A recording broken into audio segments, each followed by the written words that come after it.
Hello, and welcome back to my FC24 Tottenham Hotspur 2023-2024 home kit quest with Destiny Udogie as the player of focus. As you can kind of see here, calendar at the end of the season. So I'll be kind of going through kind of like how the season went, kind of recapping, all this. Yeah, if you've watched this before, you kind of know what's going to happen. Standings, object board objectives, transfers, all that kind of good stuff. So we'll kind of start off where we usually start off, which is the standings.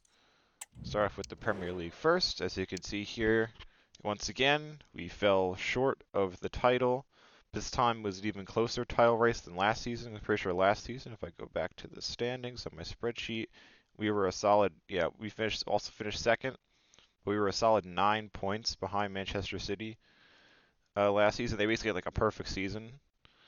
This year, it was a little closer, but we still couldn't get the job done. We finished 2 points behind, 1 point behind Arsenal, which was really disappointing. In terms of kind of key inflection points in like the Premier League season, because it's like 38 matches, not going to go over every single match.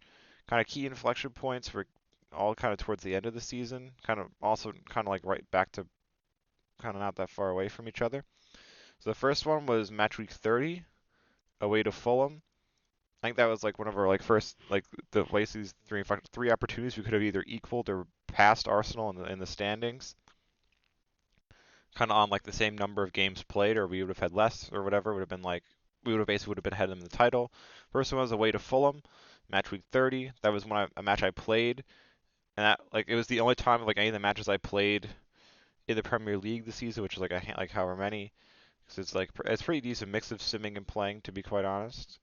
'Cause- which is what you kind of want. Because I want to play enough matches to kind of have an impact on things, not too many where it's like gets too boring or I have like way too much impact and it's like not fun anymore.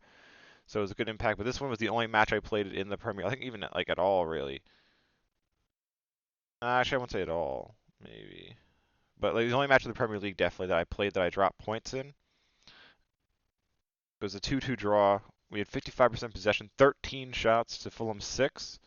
Our two goals were for Brennan Johnson and Beto, with the Sarr assist on one of the goals. And well, I will say like to honestly throw the initial blame on myself. I probably should have scored more and played somewhat better defensively to get a win in the match. I will say it was like the first time I kind of like noticed this like during the match, like the two goals Fulham scored, Vicario like got like a big touch on like both shots, but they still like squeaked through him, which I thought was pretty annoying. Like it's a 90 rated 90 overall keeper. Like he should be kind of if he's gonna get that much of like a piece of the shot, he should be like keeping it out and not letting it like dribble through. I mean, like it wasn't like oh like it like smash past his hand like went like hammering into the net. They like dribbled like over the line into the net. But whatever. The other two inflection points were both simulated games. The first one was 2 weeks later, match against Brighton away. That I simmed that one with like my full strength lineup, all like rare and ready to go, good fitness, good sharpness, and we lose 1-0 where we had 63% possession and 7 shots on target to their 2. Seven shots to their 2. So I feel like that was kind of like annoying. I feel like that's like based on like everything like that's not how the sim should have really went out. We probably should have beaten Brighton or at least gotten a draw. And the last one, which is kind of like the really big, well, not really the biggest one. I'd say the Fulham one because I had more control over it was the biggest one. But the last one was match week 35 against Newcastle, where once again we would have been able to like if we got a win, pass Arsenal in the standings. We would have like our last 3 matches were all easy matchups. We would have kind of should have would have because I did end up winning all 3 of those last matches. Would have won out with the title, but I was a simulated match, and again it was a 2-2 draw like the Fulham match with Illich and Madison goals. That match was a little bit closer in terms of like everything. It was like we had 50% possession, so this possession was split pretty evenly. We had 4 shots to their 3, so it was a more even matchup. So I can see that ending in a tie, which is really annoying, where it's like these opportunities for us to kind of like move ahead in the standings, these simulated games, the sim engine's like, haha, no, you're not going to do that. Screw you, and you're gonna like you're not gonna get the result you need. And then the final day of the season, we were 1 point behind. We played away to Leeds. They played against Luton. for most of the match, I would say, considering like I won that last match 4-1 with 2 Sakani goals, a Beto goal, and a Sar goal, with a Destiny assist, and Sakani assisted the other 2 goals that he didn't score himself. But I think the first 2 goals that we scored, like they like were like talking in the commentary that like it was like we like as things stood, we're gonna win the title and all that stuff. But by the time we scored like the 3rd goal and like the like 60 something minute, I think. Like they kind of like said, oh, they just like described them normally, and we ended up losing the title, obviously. But so it was pretty disappointing, considering we were like right there for like a good majority of the season and we couldn't get it done. But it is what it is. You kind of see here, Arsenal finished first, we finished second, and there was a pretty decent gap between us in second and Newcastle in third, which is pretty surprising because Newcastle was ahead for a lot of the season and they kind of fell off a little bit. We're still kind of close, but we pulled away. Man City in fourth over Liverpool on goal difference, going to the bottom of the table quick. Let's look at relegation. The relegated teams were Leeds, Southampton, and Luton. None of them are really particularly close, I would say, to escaping relegation. They're like Leeds was 5 points away from the drop, so that's like need 2 wins there. So it's not like that close. Kind of in terms of other competitions, we'll kind of go through them. Carabao Cup, because that's like kind of the lesser important one. You see here, Manchester City won the Carabao Cup over Wolves 3-1. In terms of how we did in the Carabao Cup, you gotta go back to round 3. That's where we started. As you can see here, we got matched up against Walsall, a lower league side. Smashed them 4-0. That was a played match with goals from Devine, Solomon, Sarr, and Parrott, with Parrott and Spence also having assists. Absolutely dominant performance. Round 4, however, look at all these kind of like weaker teams that are in the draw still. And then we get matched up against Liverpool. And as you can see here, we lost 2-1. That was a simulated match, I'm pretty sure. Yeah, it was a simulated match with Sarr having... Oh, wait, wrong fixture. Yeah, it was the simulated match with Solomon. Sorry, had the only goal, not Sarr. And we got bounced out of the Carabao Cup. Next competition is the FA Cup. So we started that, I think, in... Yeah, round 3 is where you start the FA Cup. So let me go to round 3 here. Here we are. So we got matched up against a pretty favorable matchup against the lower league side, Crew Alexandra. As a played match, 4-0 dominant display. Goals for Brendan Johnson, 2 from Troy Parrott, 1 from Serdar, and a Mandragora assist on one of the goals. I think it was like a corner kick, if I had to guess. We ran out pretty nice winners in that. Round 4, we got another favorable matchup against Barrow, another lower league side. That was a played match, absolutely smashed it out. 5-0 win. 2 goals from Parrott, as well as Devine, Johnson, and Ryder Dragusin, with Johnson having 2 assists, Parrott having an assist, Solomon an assist, and Decky an assist as well. Absolutely destroyed them in that match. Kind of going ahead to round... So now, these next rounds where things kind of gets a little spicy, I would say. So we'll go to round 5 here. We're getting some pretty easy matchups in round 4, rounds 3 and 4. The last round's not the case. Round 5, as you can see here, we got matched up against Man City. And then the randomizer was friendly. It gave us a hit reroll at first, and then hit play. And that was pretty clutch. I threw out a pretty rotated side, kind of being like, if we win it, hoping Man City would kind of do the same. And if we win, I can outplay them then. If they put out like their first team side, we'll probably get destroyed because their players can be higher overall and stuff. But worked out in the end. We won 2-0 with goals from Manor Solomon and Troy Parrott, as well as Ben Davis and Alfie Devine assists. And that actually was I'll kind of go over this point now. I think it was like pretty early in the season, like 5 months, February, January, December, November. Yes, like September, October time-ish. Ben Davies kind of picked up an ACL injury. He was out for 5 months. And this match against Man City, around 5 of the FA Cup, was his return. So he kind of had a pretty epic return with an assist on the winning goal in the match.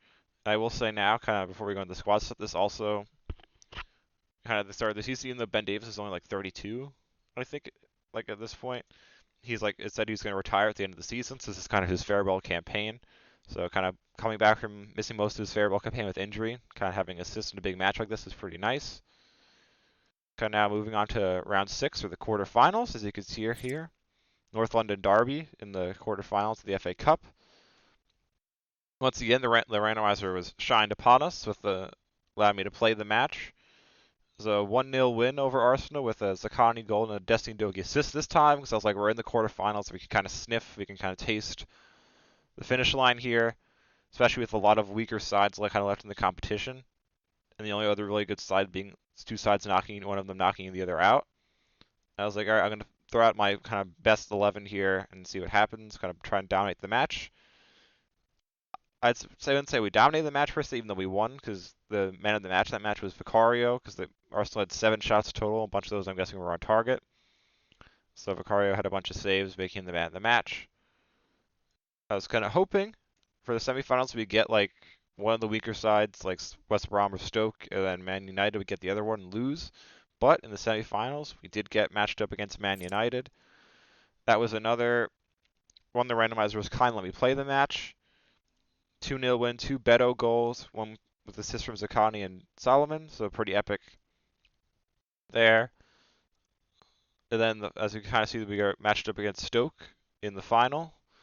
And in the final, drum roll, ba-da-bum-ba, we won the FA Cup. So the season was in some way, shape, or form a success because we picked up another piece of silverware.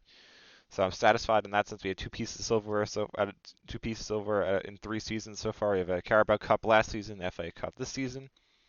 So we're kind of stepping our way up in terms of the trophies, levels of trophies. So it's pretty good. In terms of that, I once again kind of put out a pretty strong 11, with the only exceptions really being is I put Ben Davis in the starting lineup because it was just like going to be like basically the last match of his career. So I was like, yeah, I'll toss you in the lineup, Ben Davis. Why not?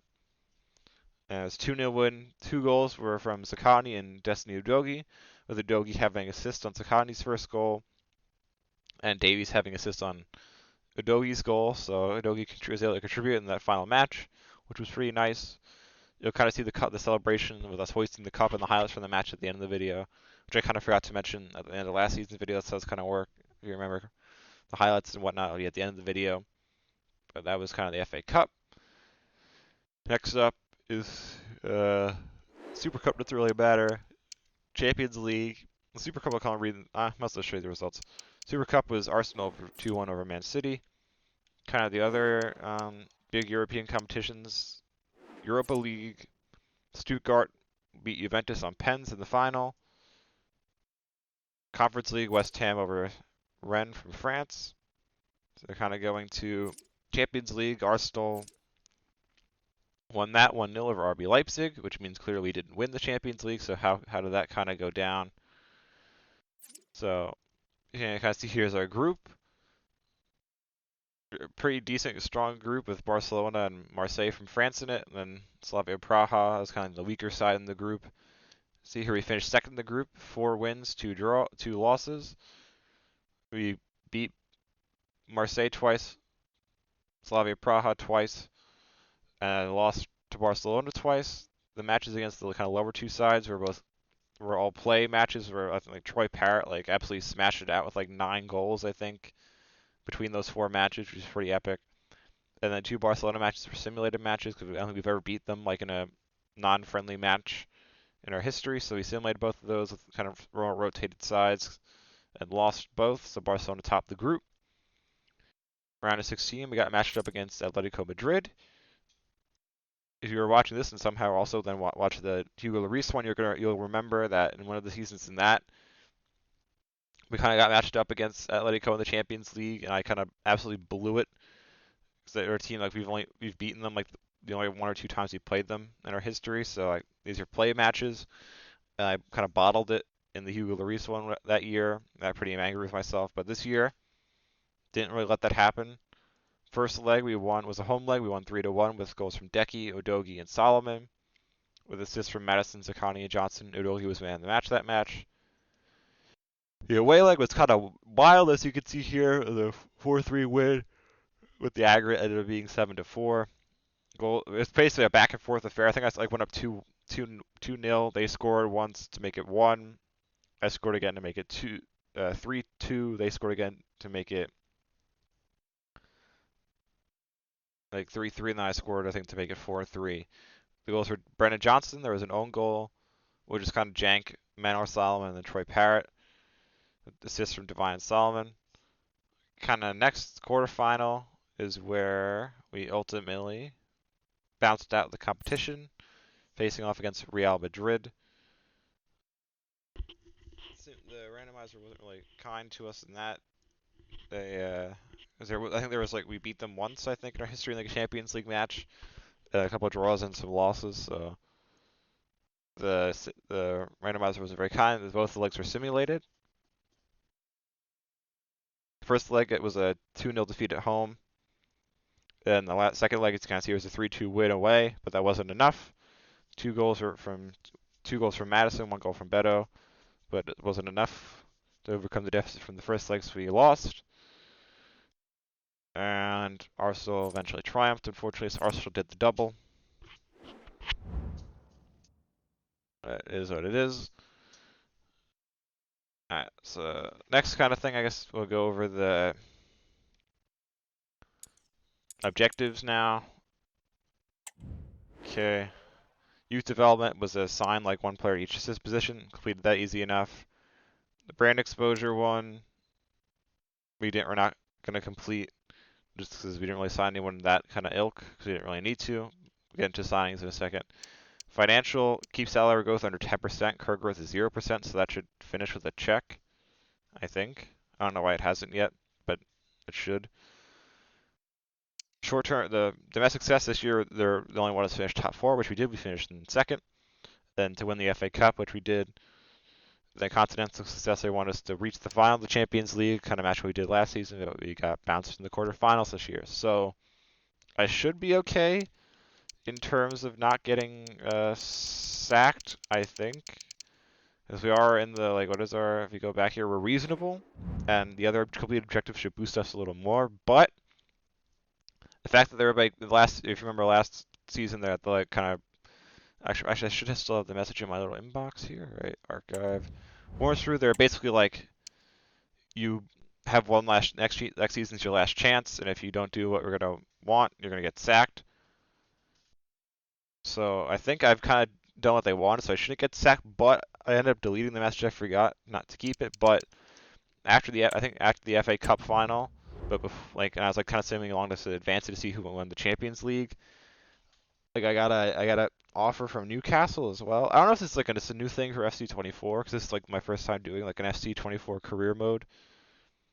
So I don't really know like if that's like a common thing that happens every year. Like you're gonna get like an offer from like one team at the end of the season to like switch clubs. But that kind of makes me a little suspicious that I might get sacked, even though I kind of completed a bunch of objectives and stuff. So kind of once again, we're gonna advance all the way to the end here and see if I get sacked or not. But next kind of thing is kind of transfers. I'll just have it on this screen. That's kind of some of the biggest. Oh, here you go, my club. You can kind of see some of the moves we made here, but I'll kind of go through them in order. I did like 14 pieces of transfer/contract business this season. First piece of business was to re-sign Alfie Dorrington to a 3-year. Actually, I'll probably just in the squad screens. I'll also kind of go through the squad and the transfers kind of once. So Alfie Whiteman didn't really do anything. I think his contract expires like next season, so probably never getting sold at the start of next season or let go. Kept. Brandon Aust. Why are the stats not showing up? There we go. Okay.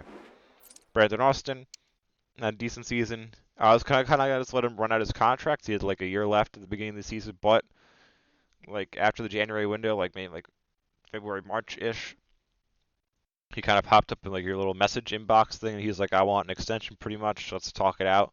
And I was like, "All right, might as well. You've been our backup keeper. Let's do it." Sign him to a 2-year, add 2 years extension, but bumped his wages up to £20,000 a week. So here are decent. He had made 10 appearances, mostly in the Champions League group stage, a couple in the Carabao Cup, a couple in the FA Cup. Did pretty decent. Cario kind of smashed it out. Excellent season once again.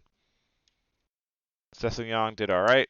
Dogi, excellent season in terms of assists. He led the Prem in assists with 15, which is pretty great.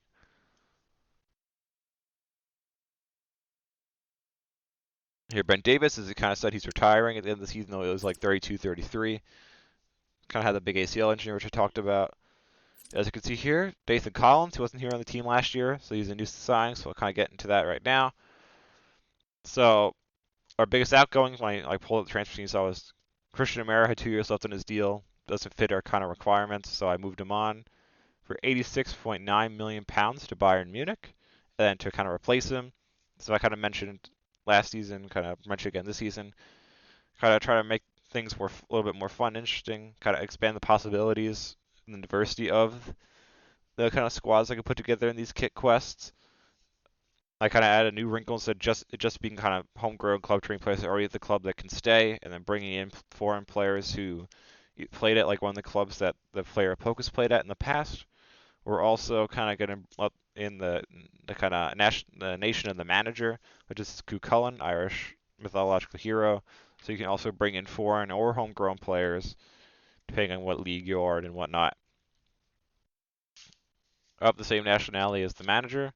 So Nathan Collins, right side center back, brought him in to replace Romero. The 21.03 million pound transfer from Brentford, and then signed him to a 3-year, 50k a week contract, which isn't bad. Radrigusen here had a decent season. Van de Ven as well, a couple of goals, both I think from corners.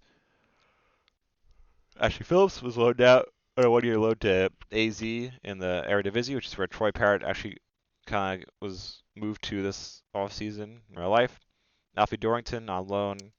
He was signed to a 3-year extension, bumped his wages up to 9.75k a week, signed on loan to Sheffield United. Pedro Porro, decent season.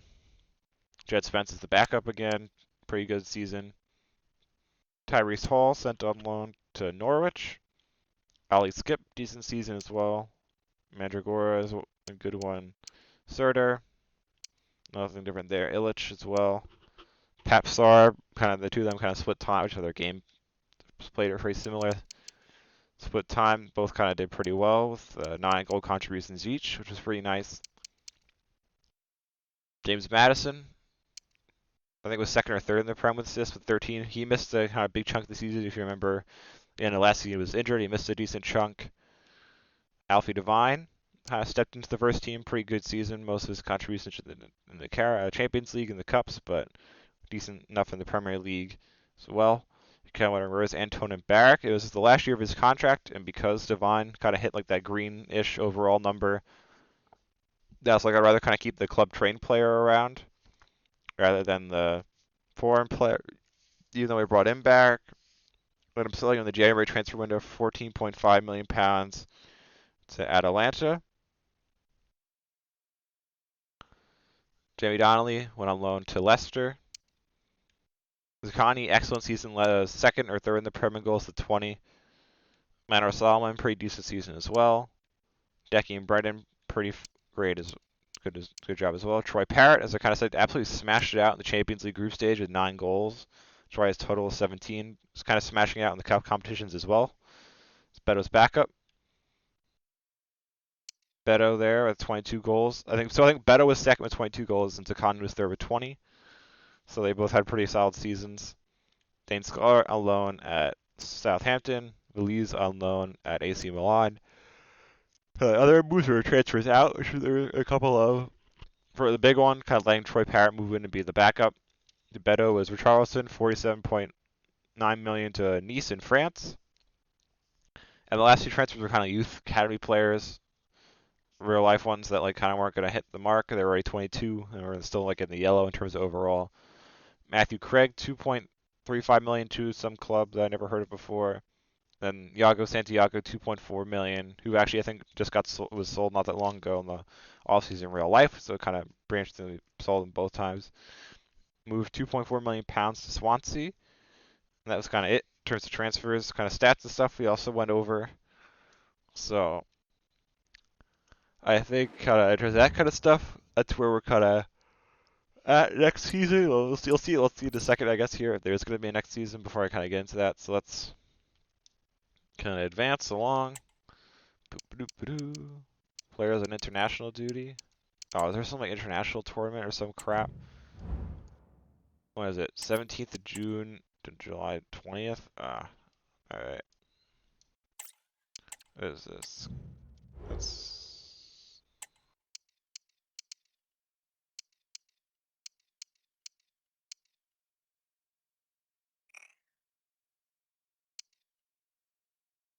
Huh. Interesting. So I'm pretty sure I am also the manager of the Iron national team. I guess I don't know why the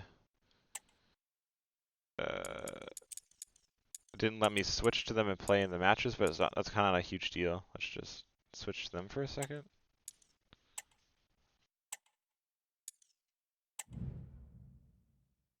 Because I guess it was the World Cup, not like I think now it says Men's International Cup. I mean, were we even in this? No, okay, so that's why we weren't even in the thing. That's why I was like, why didn't we have anything? But we weren't. Okay, sorry for that kind of sidetrack there. But let's go back here. As you can see here, let me just delete all these loan things.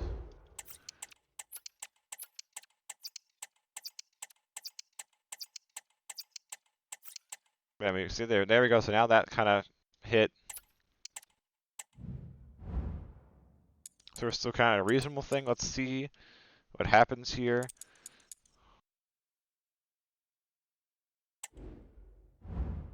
Alright, so it looks like now the season's come to the end. The Spurs board have met to review your progress. Blah, blah, blah. While we weren't able to achieve all our objectives, the team delivered a satisfactory performance overall. I hope to do even better next year and believe that you remain the right person to take us forward. So I didn't get sacked. So yay, there. So there will be a next season. And this kick quest looks like we'll see kind of what happens for transfer business and whatnot. So our goal, since we've won the Carabao Cup and the FA Cup already, kind of goal is going to be either to win Champions League or the Premier League. And then if we do that, and one of the two, or potentially even both, that'll probably be the end of the kick quest, because we don't want to like drag it out for too long. I think kind of hitting like one of those big goals would be nice. So we'll see how that happens, if it happens or not. But if they get sacked, there will be a next season. So that'll kind of be out at some point. So if anyone watched this, thank you for watching. I hope you watch the next video as well. It's all over. It is a story of silverware secured. They've done it. They certainly have, and they deserve to do it as well. They were the better team today. They were absolutely excellent. And now it's all about enjoying these very special celebratory moments. Well, just look at the joy on these players' faces. Absolutely incredible.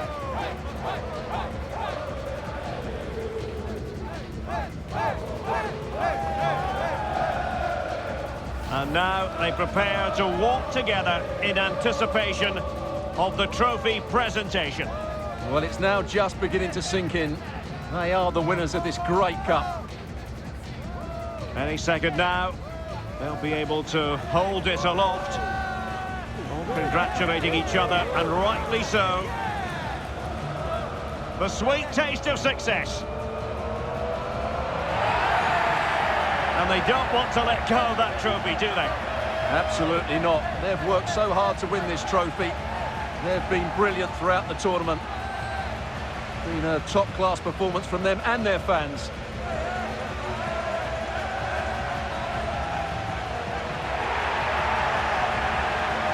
And I'll tell you what, Stuart, it doesn't get any better than being able to savour a triumph like this with your own fans. And I have to say, these fans have been brilliant as well.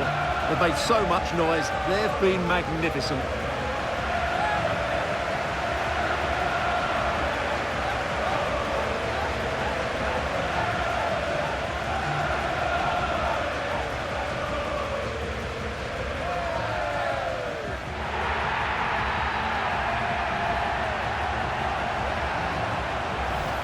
And now the players get to relax a bit and enjoy having the pictures taken. Well, these photos will be cherished for years to come, won't they? Certainly ones to show the grandchildren.